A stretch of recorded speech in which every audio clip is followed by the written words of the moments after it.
আমি অনেক সময় অনেক ভিডিওতে গিয়ে কমেন্ট করেছি যারা দেশের বাইরে থাকেন, জাপানে বা চায়নাতে, তারা এই সুশি বা র ফিশ খাওয়ার ভিডিও দিয়েছেন। আমি ওখানে গিয়ে কমেন্ট করেছি আপনারা কত সুন্দর করে খাচ্ছেন।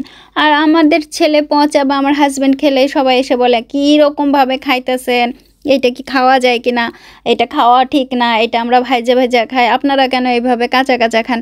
তো এটা না, অনেকেই এইভাবে সুশি আসলে এভাবেই কাঁচা খায়, সুশি কখনো ভেজে খায় না। ভাজা খাওয়ার জন্য আপনি মানে ভাজা খাইতে পারেন, অবশ্যই পারেন, কিন্তু সুশি যাদের পছন্দ তারা অবশ্যই এইভাবেই খাবে। আর কারণ এই মাছটা এভাবে খেতে অনেক বেশি তাদের কাছে টেস্ট লাগে। আর এই মাছ খেতে কী লাগে বা কী জ্যাম বা এক একজনের এক এক রকম। অনেক সময় দেখা যায় যে সয়া সস আর তার ভেতরে একটু ওয়াসাবি দিয়ে বা হসাবি দিয়ে একটু মিক্সিং করে খাওয়া, বা আবার দেখা যায় যে যেটা একেবারে ভিনেগার চিলি সস আছে সেইটা দিয়েও অনেকে খান।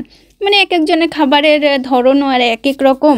ওই তো সবার পছন্দ তো আর একরকম না, যার যেমন পছন্দ সে তেমন সুন্দরভাবে খাবে। আর এই যে দেখেন আমি তৈরি করে ফেলেছি আজকের সম্পূর্ণভাবে খাবার। এইটাই হবে আজকের খাবার মকপাং। দেখি কতটুকু খাইতে পারে আমাদের পচা, মানে কতটুকু আজকে যে আমি সম্পূর্ণভাবে সামনে দিলাম, দেখা যাক আজকে পচার কাহিনী কতটুকু হয়।